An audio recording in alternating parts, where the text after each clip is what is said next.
This session's all about Metabase, and shortly I'll be joined by Penny Robertson and George Harkins of City of Glasgow College. But before that, I'm going to do a quick demo of the Metabase system. So Metabase is an open source business analytics tool that lets you ask questions of your data and display the answers in a range of different formats. It has a principle of allowing you to show those queries and visualizations on dashboards like this one here, or sending reports regularly to you by email or to Slack. Let's take a look at this dashboard then. This is themed around our library catalogue, and you can see that there are a number of different ways you can display queries. That's a pie chart, there are bar charts, simple numeric displays, tables, and line charts, and a number of different other visualizations. And you can collect them all together on a dashboard like this and share them within your organization with other Metabase users, or even externally via public URLs. You can also note from this that we're pulling on two different databases. This particular pie chart here comes from our full COA database, whereas this one here comes from our Coral ERM database. And Metabase supports 13 different database types, including MySQL, MongoDB, and BigQuery. Now, to create a query, you do something in Metabase called Ask a Question. And there are three different ways you can do this. The first is via a simple question. First of all, you select the database you're interested in, and then I'm going to choose the table within that database, the issues table, and it's going to ask me which dashboard I'd like to add this question to, but I'll do that later. I'm going to apply a filter to the data by the issue date, and I'm going to say I'm interested in issues within the last 90 days, and let's include today, why not? Add that filter to the data, and then I'm going to summarize the data by branch code. It's chosen to display that as a bar chart, but I'm actually going to select instead a pie chart. So I've got issues within the last 90 days by branch, and I'm going to save that question. We'll leave it with the name, or actually why not give it a better name, issues in 90 days by branch. And I'm going to save that. You could save it to a shared collection, but I'm going to save it to my personal collection. And it's probably going to ask me, yeah, if I'd like to add it to a dashboard. So again, I'll add it to my test dashboard. And this is a couple of items I added already. But there's the pie chart I've just created. I'm going to just expand it a bit to give it a bit more space. And then I'll save that dashboard. The other two ways of asking questions are either via a custom question, which is basically similar to the simple question, but allows you to join tables together and apply complex filtering and aggregation, and also custom columns. Or you could also write your own SQL or paste SQL in from reports that you've already created elsewhere. So in this case, I'm going to, again, take the data from the COA database, and I'm just going to copy the SQL from an existing COA report. So I popped over into COA. I'm going to select that SQL from this holds to pull report. And then I'm going to paste that over into Metabase and run that. And you can see it's pulled in some data there. There are a couple of holds to pull at the moment. I'm going to save that, give it a name, holds to pull.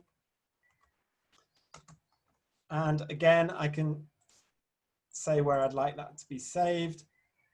It's going to ask me if I want to add it to a dashboard, and yeah, why not? I'll add it to the test dashboard again, and it's going to pop it in there. And again, I can just shape it to a suitable size like that, and save the dashboard. So that's a quick whistle-stop tour of Metabase. I'm now going to hand over to Penny and George, who are going to give you a much more interesting, I'm sure, insight into how Metabase can be used in an organisation like yours. Thanks, Andrew, and also thanks to PTFS for inviting us to share the evolution of our library data at City of Glasgow College. So, as many of you out there know, statistics and quantitative data can make a difference for successfully achieving buy-in from your senior management for any change and/or investment into your library service. So our journey towards Metabase really started in 2018 when we began to look more closely at the myriad of counting we as a team did, for it then to lie dormant in a shared drive folder, never to be utilised. It was collected with no strategic direction for any kind of service development. So this gives you an indication of the myriad of stats and data that we collected. You'll see by some of the dates, it goes back 10 years. If we actually had a screenshot of the archive folder, you'd probably see it go back another 10 years further. So it wasn't really a pretty picture, and certainly from a manager's point of view, it was both labour intensive and rather more like a legacy activity in a library service, rather than something that we could use for strategic development of our libraries. So we began analysing our collections of counts and decided how we could move forward, doing a lot of arguments along the way about what was internally facing and what was useful, and really to begin to look at how we could streamline it and use it purposefully and publicly. And what we ended up with was this. So we realised some of it was internal and transactional via the library management system, and that really helped us to determine the development of our services. Some of the other data was kind of query and qualitative based, such as our issue desk tracker. We use this to count the types of queries our library assistants field at service points. And other data was externally facing, and it could have the potential to enhance other data that was being counted, reported and curated in the wider college landscape. So during this time, we'd also started looking at different systems and services out there that could help us deal with our library data. And we'd also recently moved to COA. It really couldn't have been better timing for us that Metabase became an interoperable system. So we went through our procurement process, and between August and October, our library systems analyst, George, had managed to develop our first dashboards using Metabase, and we also worked with the college data expert to integrate our data board seamlessly within the wider college dashboard. And I'll pass on to George, who will take you through some of the dashboards that we have currently.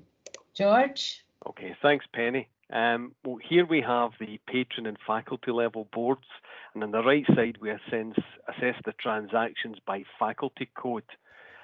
On the left-hand side we have the registered accounts broken down by staff and students, and the student count is a dynamic total pulled in from a Unit E student record system each day. And the next slide.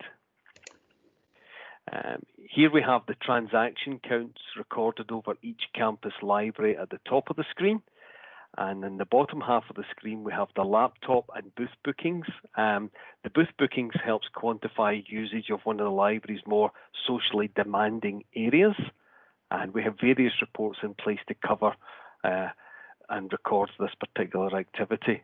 And the next board.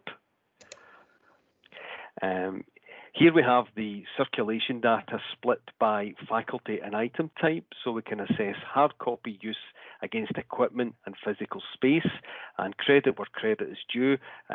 Bernard helped us considerably with this particular report. And the next one. Yeah, here we have SMS and notices, a board set up particularly to monitor this. We only went live with text messaging in January, but we're able to integrate the reports from COA into Metabase, and this allowed us to assess the impact of text messaging in relation to the amount of final notices that were sent out. And over the 8 weeks that we went live before lockdown, we noticed a dramatic decrease in the number of final notices that were sent out. And below this, we have a circulation and collection development board. And here we look at the items on location, and the renewals by location, and then the checkouts and renewals by faculty code over the academic year. And the next board. Yeah, here we have a Metabase board that we import into the college dashboard system. So we set up a board specifically for this, and then we get it to refresh every minute, and it's then pulled in via API into the college dashboard system. And then below this is a data set that we still record manually, the library visits, the searches for content on the OPAC, and the services chart, which looks at library tours, workshops, and cite them right sessions. Okay, that's us. Brilliant. Cheers, George. And so really to the future, what we're looking to do next is probably integrate our digital resource data and begin to look at how we can capture teaching activities. George and I certainly want to develop the faculty-based dashboards for teaching staff, because we want to see how we can create any kind of analytics and inference between their data and ours that could potentially aid the student journey. And we also intend to continue enjoying the power that Metabase gives us for any kind of justifying of the need for a quality library service at City of Glasgow College. So that's our presentation done, and we're both here and available for any questions that you might have. Thank you.